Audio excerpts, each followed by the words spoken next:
하나님께서 우리에게 주시는 말씀은 이사야서 40장 30절 31절 말씀입니다.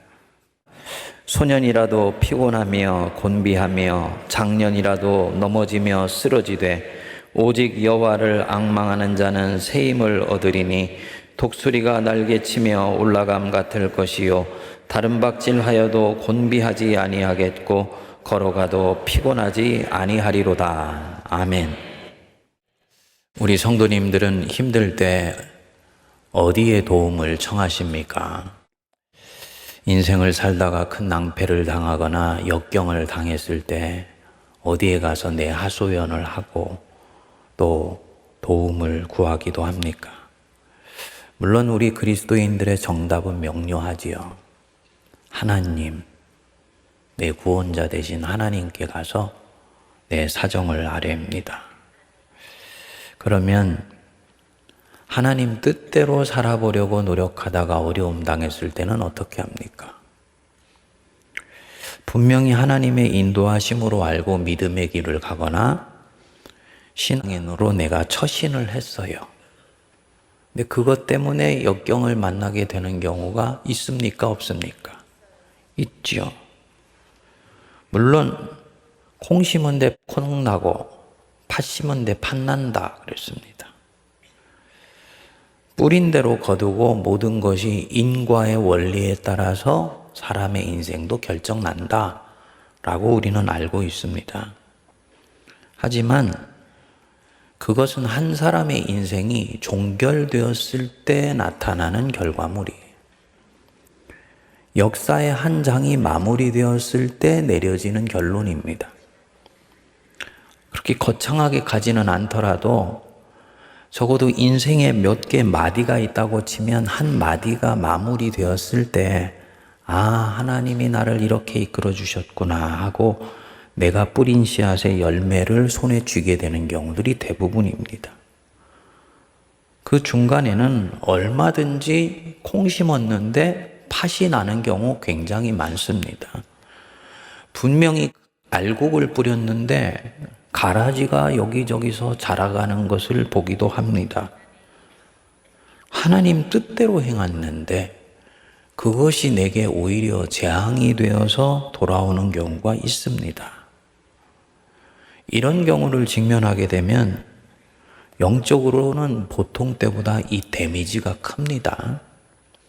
죄를 지어서 벌을 받는 것이면 회개하면 끝나요. 근데 이거는 하나님 위에 산다고 살았는데 이런 일이 생겼으니까 지치고 낙심되고 심지어는 소진되어 버리기도 하지요. 이때도 두말할 것 없이 하나님께 달려갈 수 있냐? 아마도 많은 분들은 쉽지 않아요. 왜냐하면 지금 이런 어려움이 찾아온 원인이 어디에 있다고 내가 생각하고 있습니까? 하나님께 있다고 생각하고 있죠. 하나님 때문에 이 어려움이 온 것인데 그 원인자에게 또다시 도움을 구하고 그분께 가서 머리를 조아린다. 이게 쉬운 말이 아니지요.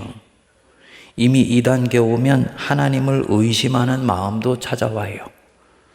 그래서 의심이 되는 대상에게 뭔가 해결점을 구한다? 쉽지 않지요. 그래서 이러지도 못하고 저러지도 못하고. 이런 상황을 독일의 실존주의 철학자 칼 야스퍼스는 한계 상황이라고 얘기를 했습니다. 극한 상황입니다. 뭘 어떻게 해볼 수가 없는 상황. 믿다가 여기까지 왔는데 이 믿음이 나를 위해서 지금 제대로 작동해 주지를 않고 있다. 그렇다면 나는 이 믿음을 솔직히 말하면 신뢰하기 쉽지 않은 상황입니다. 요게 지금 내가 가지고 있는 믿음의 끝지점이에요. 그리고 이때는 하나님이 내 앞에서 호로록 사라져 버리신 것 같아요. 광야로 하나님께 이끌려 갔는데 광야 한복판에서 하나님이 없어지신 것 같아요. 하나님의 임재가 아니고 부재를 경험하는 것이죠. 어떻게 해야 되는가? 이때야말로 내 마음을 정해야 됩니다. 정말 내가 어떻게 살기를 원하는가? 기분 좋고 잘 나갈 때는 이런 질문 하지 않아요. 들떠 있으니까. 근데 이런 내 믿음의 거의 끝자락, 한계 상황이 됐을 때 본질적인 질문을 자기에게 던져야 됩니다. 정말 내가 원하는 것이 무엇인가? 정말 이 상황 속에서 하나님은 누구시고 나는 무엇을 위해서 살려고 하는가? 셋 중에 하나로 정해지게 됩니다. 첫 번째로는 다시 세상으로 가는 겁니다. 신앙 붙들고 왔는데 오히려 일이 잘못되고 힘들어졌다. 더 이상은 견디기가 힘들다. 그러면 이 신앙은 내게 도움도 되지 않고 내 인생을 더 이상 행복하게 해주지도 않으니까 접고 다시 세상으로 가는 거예요. 성경에는 이런 인물이 나오지요. 디모데후서에 보면 바울과 함께 전도 여행을 하다가 그 전도 여행이 너무 버겁고 힘드니까 결국은 선교를 접고 다시 떠나버리는 사람 얘기가 나옵니다. 그 데마입니다. 성경은 이런 사람을 이렇게 말씀합니다. 데마는 이 세상을 사랑하여 나를 버리고 데살로니가로 갔다. 더 이상 따르기 힘들고 어려우니까 주저주저하고 슬그머니 그 신앙 내려놓고 원래 있던 자리로 돌아가려고 하는 사람. 그는 세상을 사랑하는 사람이다. 여러분들이 이렇게 하려고 하는 순간 하늘나라 생명책에 동일하게 기록되는 거예요. 아무개하고 땡땡, 세상을 사랑한 자. 우리들 중에는 이런 데마 같은 분이 없게 되기를 바랍니다. 둘째로, 신앙은 안 버리되 인간적인 궁리를 하면서 살기 시작하는 겁니다. 한 발은 하나님께, 한 발은 세상에 들여놓는 거예요. 많은 신앙인들이 어려운 상황이 오면 이런 길을 택합니다. 세상 사는 지혜라 하면서 그렇게 합니다. 이사야 시대에 남유다가 그랬습니다. 북이스라엘이 아수르에 망하고 이제 남유다도 바람 앞에 등불처럼 위태로운 지경이 되었습니다. 바벨론이 북쪽의 최광자가 되어서 노도처럼 남유다를 치려고 호시탐탐 노리고 있었던 거예요. 그러니까 결국 남유다가 하나님께 묻지도 않고 애굽과 동맹을 맺어서 상호보호 협정을 맺고 애굽 병사들을 유다 땅으로 들여오게 됩니다. 물론 바빌론에게 대항하기 위해서인 거지요. 왕이나 국가로서는 국방과 외교의 술책이라고 할 수 있는 것이지요. 근데 하나님이 이런 유다를 보고 말씀하셨어요. 그것은 죄에 죄를 더하는 것이다. 이미 지은 죄에 사태를 악화시켜서 죄 하나를 더 얻는 것이다. 우리가 흔히 짓는 죄입니다. 난관을 벗어나려고 수단을 내는데 그 수단이 오히려 인간적이고 세상적인 수단이에요. 이거는 죄에 죄를 더하는 것입니다. 당장의 문제는 해결할지 모르지만 나중에 더 큰 화를 불러오게 됩니다. 주님이 이것에 대해서 말씀하셨어요. 그러므로 바로의 세력이 너희의 수치가 되며 애굽의 그늘의 피함이 너희의 수욕이 될 것이다. 옛날에 늑대 피하려다가 범만 난다는 말이 있죠. 딱 그런 모양이 된 겁니다.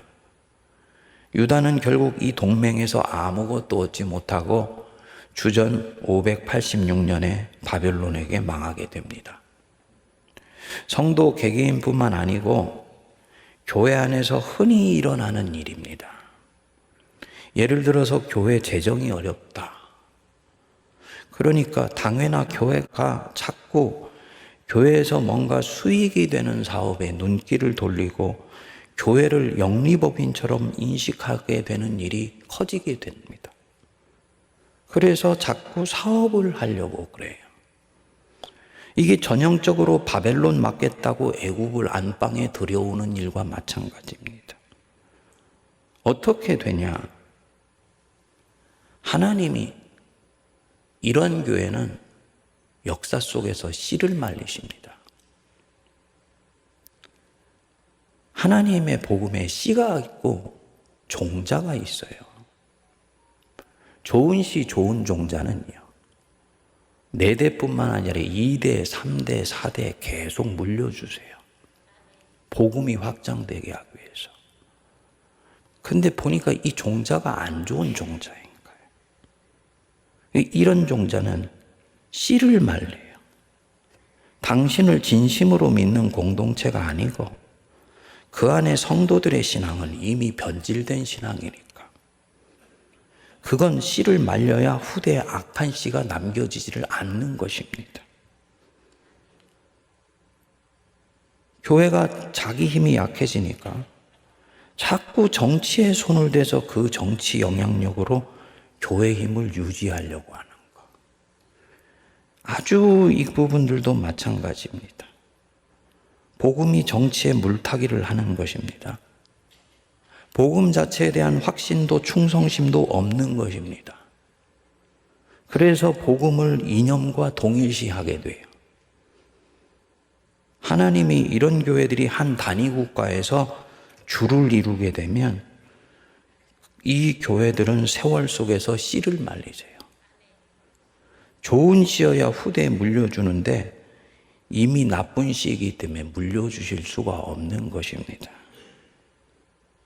그러면 내가 신앙으로 인해 오히려 어려워졌는데 어떻게 해야 되냐? 정답은 하나입니다.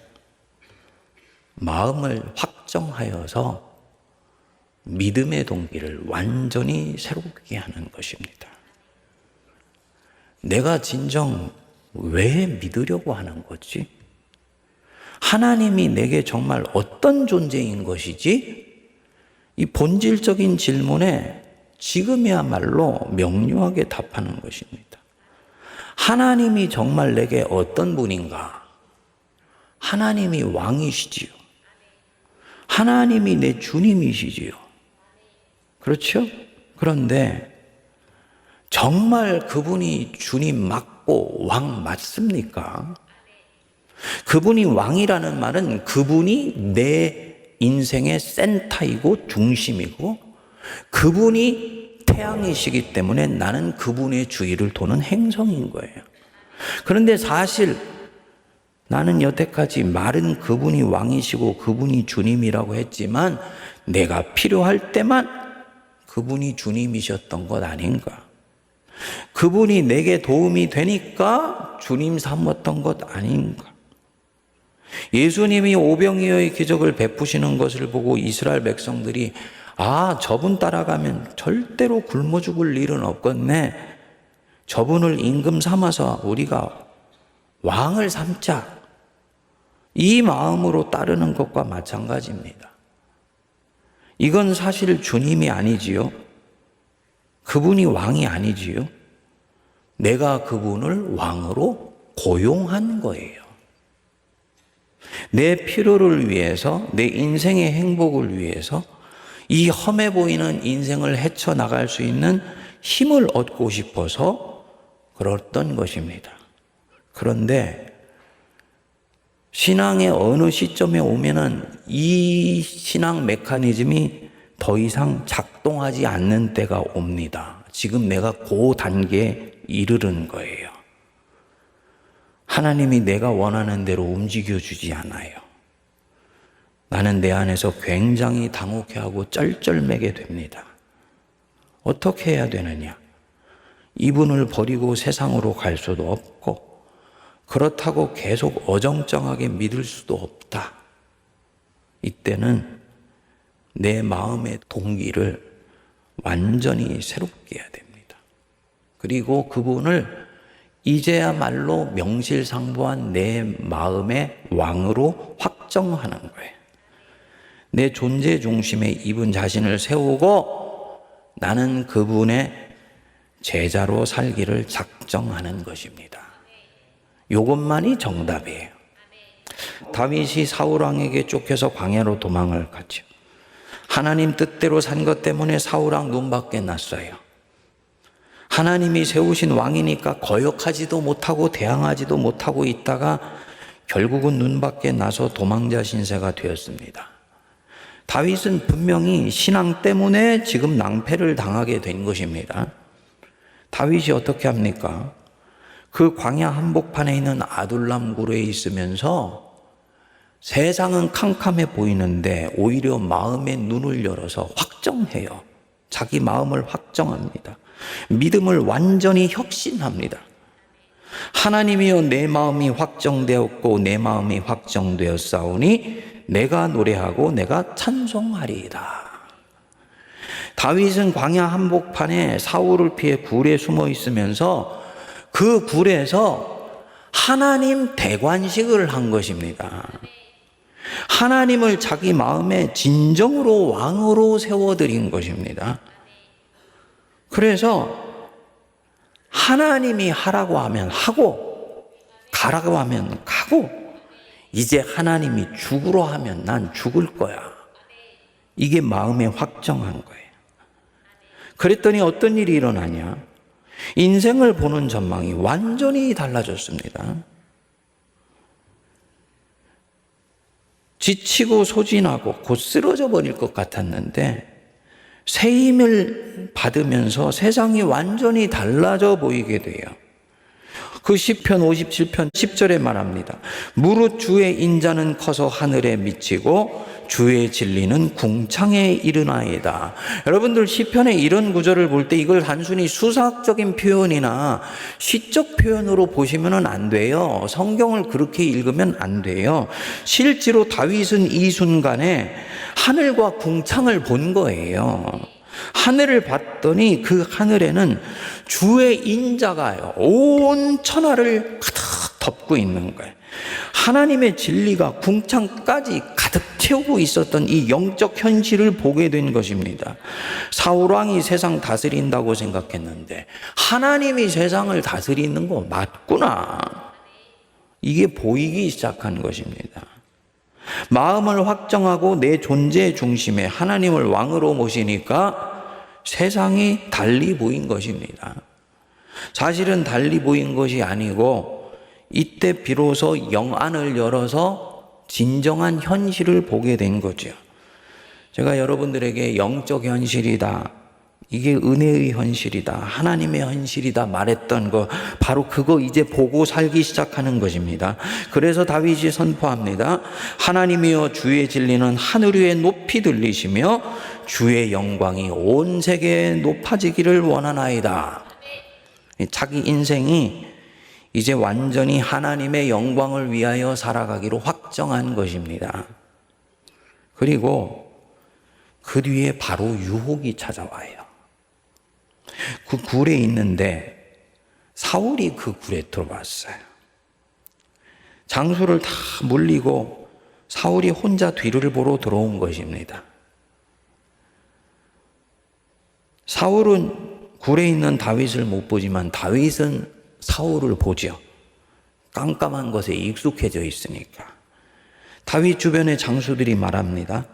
보소서, 여호와께서 당신에게 이르시기를 내가 원수를 네 손에 넘기리니 네 생각에 좋은 대로 행하라 라고 다윗 장군님이 우리에게 말했던 순간이 바로 이 순간입니다.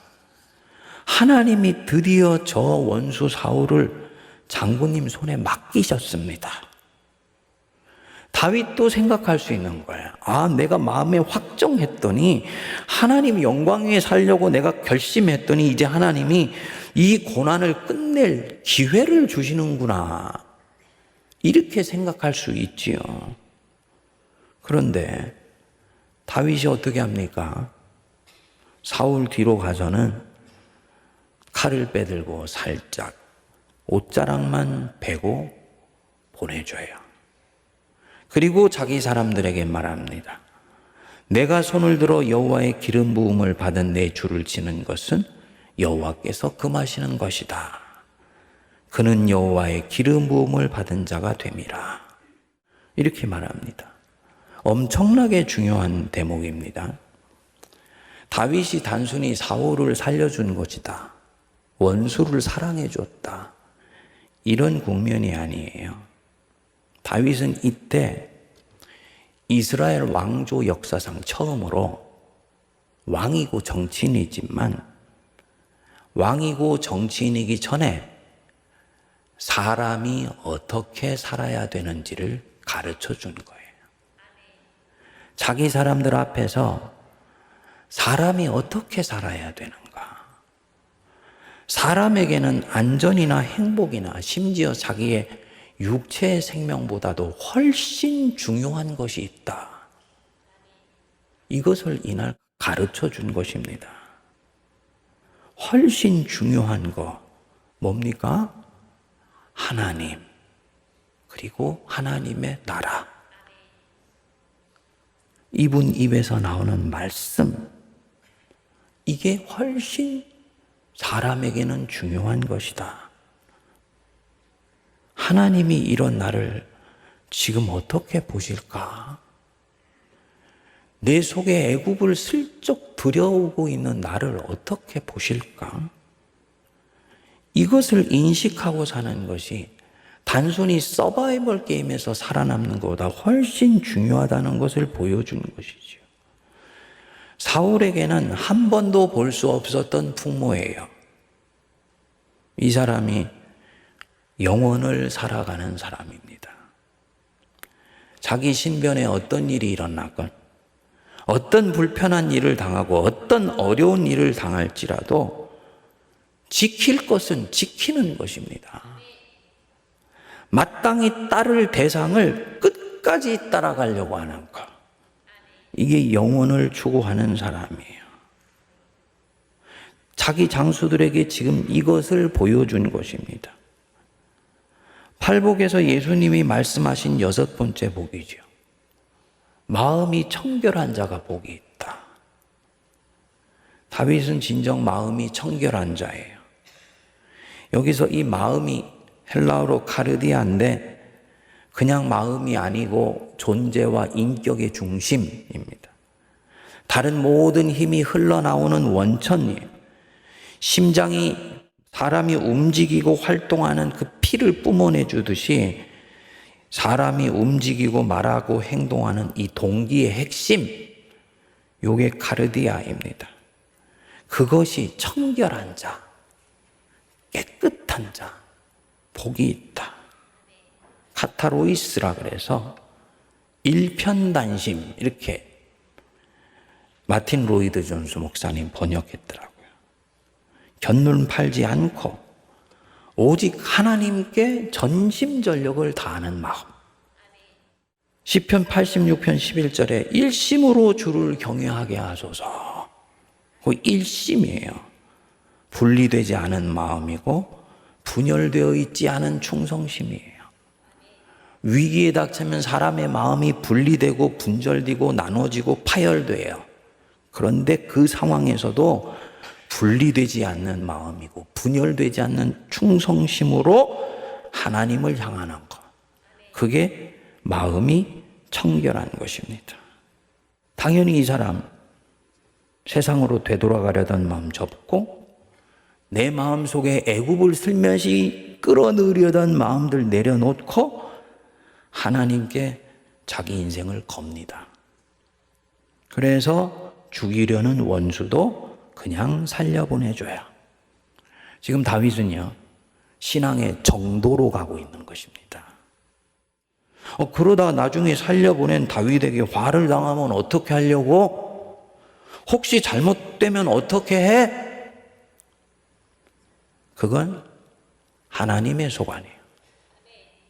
여러분, 이 부분에서 주님이 진짜 쓰시는 믿음과 잡것이 섞여 있는 믿음이 판별을 해요. 하나님의 일을 하면요, 항상 원수는 나에게 염려와 두려움과 불안을 넣어줘요.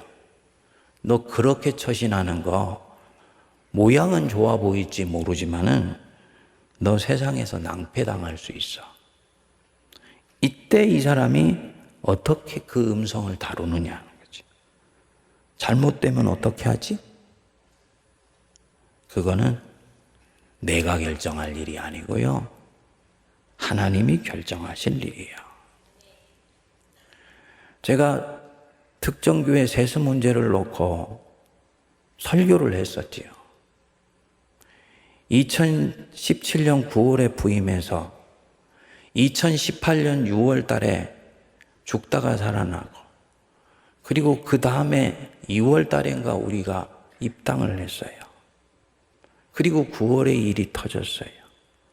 목회자라면요, 부임한 지 3년도 채 안 됐고 중간에 엄청난 죽을 고비를 넘긴 사람이 교회 안정적인 리더십의 기반도 만들어지지 않은 상태에서 그런 위험한 설교하는 것 아닙니다. 근데 결국은 해야 됐어요. 왜냐? 세문안교회 강대상을 책임지고 있기 때문이에요. 왜 제 안에 신대원 2학년 때부터 개척교회를 해본 사람이 어떻게 하는 게 목회를 잘하는 것인지, 어떻게 하는 게 서바이벌 하는 것인지, 어떻게 해야 목회가 안정되는지를 모르겠습니까? 그렇지만 그때는 했어야 했어요. 그게 세문안교회이기 때문에요. 한국교회 선교에서는 손해본 것 없다고 생각합니다. 근데 엄청난 고통을 그 뒤에 지난 6년 동안 당했어요. 잘못되면 어떻게 하지? 왜 이런 소리가 제 안에서 안 들렸겠습니까? 근데 그거는 내가 결정할 소관이 아니에요. 하나님의 소관이에요. 우리는 우리가 하나님의 백성으로 마땅히 해야 할 일을 할 뿐이에요. 그러면 하나님은 나를 위해 일해 주실 것이다. 아멘 하십니까? 저 살아있잖아요. 안식년 잘 갖고 돌아왔잖아요. 교회 바깥에서 온갖 얘기 다 들렸어요. 그 6개월씩 안식년 가지면 큰일 난다고. 목사님 그러다가 책상 뺍니다. 우리 세문안교회나 우리 세문안교회 장로님들을 모르고 하는 얘기죠. 잘 돌아와서 여러분들 반갑게 만났잖아요. 저한테는 굉장히 중요한 부분이에요. 이 부분이요. 뭐냐면요, 신앙의 정도로 갔을 때 힘들고 어렵기는 하지만 하나님이 이 부분을 지키시고 보호하신다는 것이 저 자신의 보증을 지금 서고 있다고 저는 믿습니다. 생각해 보십시오. 내가 죄인 되었을 때도 내게 긍휼을 베푸셔서 하나밖에 없는 아들을 주신 하나님이세요. 내가 죄인 되었을 때, 내가 아직 하나님 알지 못할 때에도 긍휼을 베푸셨어요. 긍휼이라는 거 헤세드, 크레테스토스, 이게 뭡니까? 받을 자격이 없는 사람에게도 무조건 베푸시는 사랑, 이게 긍휼이에요. 우리가 다 이 긍휼 받아서 주님 알게 된 것입니다. 인정하시지요? 그러면 당신 때문에 분열되지 않은 충성심으로 섬기는 자, 당신 때문에 분리되지 않은 일심으로 주님을 섬기려고 하다가 어려움을 당한 자, 주님이 어떻게 그 사람을 그냥 두시겠습니까? 이 부분에서는 하나님 신뢰하셔도 됩니다. 강철 같은 신뢰를 하나님께 가지는 거지요. 오늘 본문에 이사야서 40장 30절 31절에 보면 나옵니다. 인생을 살다가 피곤하고 지친 인생의 걸음에 대해서 말합니다. 소년이라도 피곤하며 곤비하며 장년이라도 넘어지며 쓰러지되, 자기 꾀에 빠져서 쓰러지고 넘어지기도 하고 신앙 따라 살다가 거친 세상에서 피곤하고 쓰러지기도 한다. 어떻게 해야 되냐? 31절, 오직 여호와를 앙망하는 자는 뭐라고요? 새 힘을 얻는다. 그래서 이 앙망이라는 말이 참 좋은 말이에요. 히브리어로 콰바라 그러는데요, 분열되지 않은 충성심으로 하나님 한 분만을 전심으로 바라보는 것, 이게 앙망이에요. 우리 예수님 어떤 상황에서도 분열되지 않는 충성심으로 성부를 바라보셨습니다. 그래서 자기 인생을 끝까지 십자가를 향해 밀고 나가셨어요. 겟세마네 동산에서 땀방울이 핏방울이 되도록 기도하셨습니다. 내 뜻대로 마옵시고 아버지 뜻대로 되기를 원하나이다. 이게 주님의 한계 상황입니다. 주님이 육체를 입고 사시기 때문에 이 육체를 입고 사시는 동안에는 이 육체의 한계에 거쳐서 영이 뚫고 나가지 못하는 영역이 있다는 걸 아신 거예요. 그래서 마음은 원인데 육신이 받쳐주지 않는 걸 이때 보신 것입니다. 그 주님이 어떻게 하셨습니까? 안 피하세요. 안 도망가세요. 분열 없는 충성심으로 성부를 향한 충성심으로 자기 육체의 한계를 붙들고 기도하세요. 땀방울이 핏방울이 되도록 기도하세요. 이게 여호와를 앙망하는 거예요. 봐봐. 하나님 한 분만을 전심으로 붙드는 것입니다. 결국은 새 힘을 얻으셨죠? 인간 육체의 한계를 영의 힘으로 넘어가셨습니다. 다 되었다. 가자. 담대히 십자가를 향해 나가시고 그 끝에 죽으시고 부활하셨습니다. 여러분, 하나님은 우리를 사랑하시는 하나님입니다.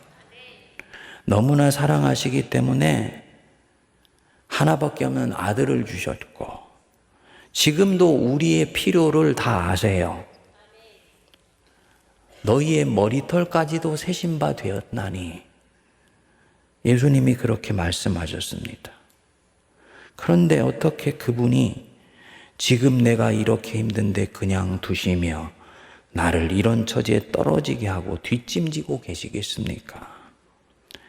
만일 내게 그렇게 느껴진다면 주님이 지금 뒷짐지고 있으신 것처럼 보이는 데는 사연이 있다. 요거 꼭 기억하십시오. 뭐겠습니까? 이제는 네 마음을 확정하여라. 이제는 네 마음을 완전히 새롭게 하여서 나를 위해서 사는 사람으로 네 마음을 확정하여라. 여태까지는 너를 위해서 나 여호와를 믿었지만 이제부터는 그 믿음은 작동하지 못할 거야. 이제부터는 나 하나님을 위해서 하나님을 믿어라. 주님이 확정하라고 말씀하시는 것입니다. 주님의 이 도전에 겸손하게 응답하실 수 있게 되기를 바랍니다. 저는 무엇보다도 지혜롭게 응답하실 수 있게 되기를 바랍니다. 자기 인생을 진정으로 사랑하며 내 인생은 끝이 있다는 것을 아는 사람은 주님이 어느 날 내 인생의 야복강에 씨름하자고 찾아오셨을 때요, 주님이 씨름 거시는 이유를 알아야 됩니다. 이전의 패턴과 신앙 방식은 이제는 종결하라고 하시는 거구나. 나를 위해서 하나님 움직이려고 하고 하나님 왕 삼으려고 하고 하나님 왕으로 고용했던 믿음, 그거 내려놓고 하나님 자신을 사랑하기에 하나님을 믿는 사람 되라고 말씀하시는 것이구나.